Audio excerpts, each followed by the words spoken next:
Asoosama dheeraa mata dureen isaa imimmaan hin qorre, barreessaa fi seenessaan Abdii Luuccee, kutaa 4ffaa.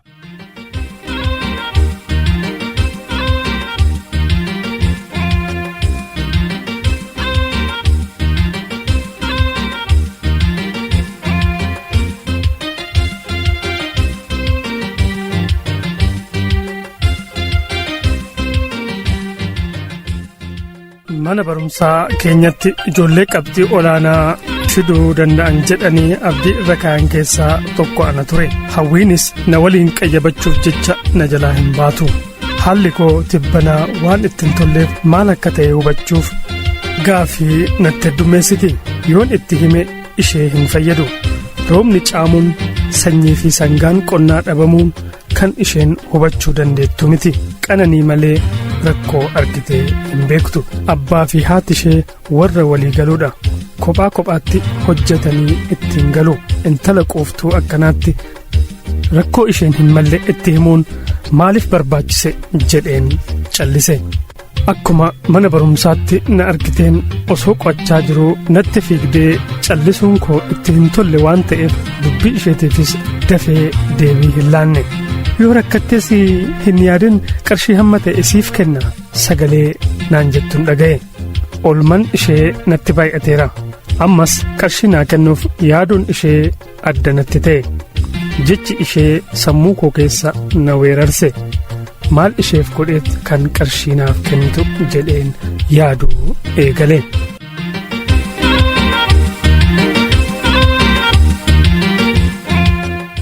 Ijoolleen haana jibban malee isheen namummaa koo jaalatti. Daara fi xuriin boru dhiqamaa bara naa darbe tokko akka ormaatti tolfadhee deema. Amma hawwiin maal koo jaalattee laata jedheen waa'ee bifa kootii buusee baasuu eegale. Magaala qal'aa furdaas hin jedhamu jiddu galeessa. Daawwitiin of dhaaluu jibbus suuraa yeroo manni barumsaa cufamu kaanetu na dura deema. Dheeraas gabaabas miti. Garuu namoonni narra gabaaboo fi dhedheeroon jiru. Rifeensi mataa kootii luccadha. Dubartoonni baay'een itti hawwu ture. Daalachatus luccummaan isaa irraa beekama. Keessattuu yeroo bishaaniin dhiqadhu haalan culluqa. Kanaan na dinqisiifatu. Funyaan koo konkona fungaa miti. Ijaan yoo ofirra gad ilaalu funyaan koo ni arga ture. Fuulli kiyya osoo akka ijoollee magaalaa bareechifadhee silaa ni calaqqisa. Magaala bareeda. Of jajjanaan hin jedhinaa malee suutan deema. Akka waan qeensan lafa ijjadhuutti. Barsiiftuun afaan Oromoo teenya of jajjuu koo naan jetti. Yoo callisee deebii qofa laadhu immoo suutumee jedhanii waytii na waaman ni awwaadha.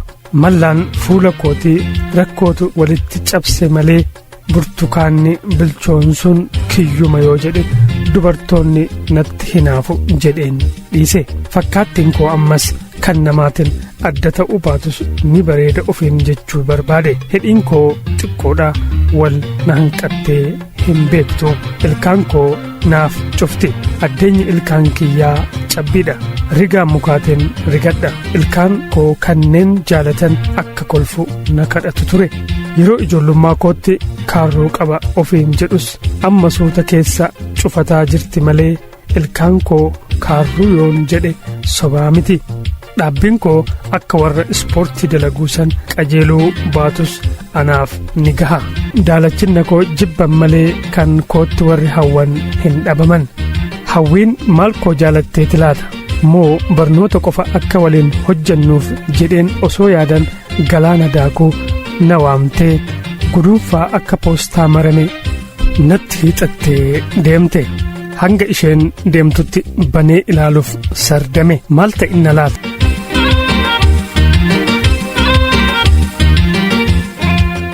Amanuu hin dandeenye.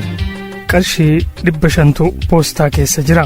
Poostaa garaa isaa saaqee hanga dhumaa yoon laalu xalayaa homaatu dhabe. Kan sammuun koo yaadee hin beeknetu na mudate.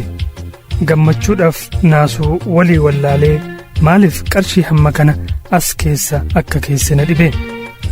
falfala natti godhitti jedhee shakkee qarshii harkatti qabadheen yaaduu eegale yoon haadha kootti galee kenne eessaa fiddenaan jetti waan ta'eef ka'een boruma isheetti deebisuuf jedheen harmeetoo dhokseen bulche maatii isheetti himachuu qaba jedheen yaaduu eegale maal jedheen himadha yakka maal dalagde waan qarshii hamma kana naaf kenniteef himannaa akkamiitu itti banama kanaaf dhaddachi taa'amaa laata murtiin itti kennamu hoo yaada sammuu koo keessa wal duraa duuban natti wacu ture amma booda kophaa hin bulu jedhe namichi niitii fuudhee mammaaksan akkuma oromoon jedhu kan qarshiin hamma kanaa na duroomsitu kana booda rakkootti hin deebine natti fakkaate qarshii hamma kana harki koo lakkaa'ee hin beeku hanga boru ganama isheetti deebisutti sodaatan falfalaafis ta'u waaqatu jira jedheen dhoksee kaa'e dhoksee bulcheen bariisaa akkuma lafti dimimmifteen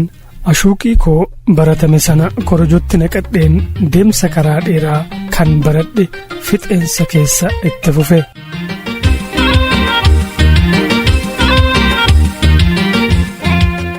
miilli koo daaraan baqaqsee ture ammas fixeensi fi dhoqqeen kukkutee na dhodhoosee jira ifjibbaan barii jibba of tuffadheen du'aan tokko ijoollee cinaa taa'ee barachuu eegale hawween akkuma na argiteen abdiisaa qarshii kaleessaa saniin yuunifoormii ittiin hodhadhu naan jette rifadheen lafa ilaalaa barattoota cinaatti bitaaf mirga mil'adhee qarshii isheetti kennuuf yoo jedhu hawween maal kun dhugaa sirraan fuudhu maal kennaa koo jibbite jechaa fuula ishee natti jijjiirtee na ilaaluu eegalte anis sagalee ciccitaa tokkoon takka turee tole erga jettee galatoo jedheen haasawa biraa akkanatti hin daballeef dhiyeessee akka nama sardamuu biraa sokke gargaarsi isheen naaf gootes kanuma rakkoo koo hubatte fakkaata anuma qofa yoo ta'e malee bututtuu uffattee kan deemtu hin jirtu hiyyummaan qaanii hin qabu garuu hiyyeessi deegan akka koo intala simboo qabeettii akkanaatiin gargaarama jechuutu na qaanessa osoon bakka ishee bu'ee gumaacha akkanaa gumaache fi natti tolaa ture kun jaalala moo gargaarsa anaaf hoo naan galle galata ishee kanaaf waan deebisuuf wallaalee kan barattoonni biroo uffata kootti quba qabanii kolfan isheen garuu kofoo koo ciccitaa garaan ishee dadhabee hanga kana naaf yaaduun gaafii deebii hin qabne natti ta'e.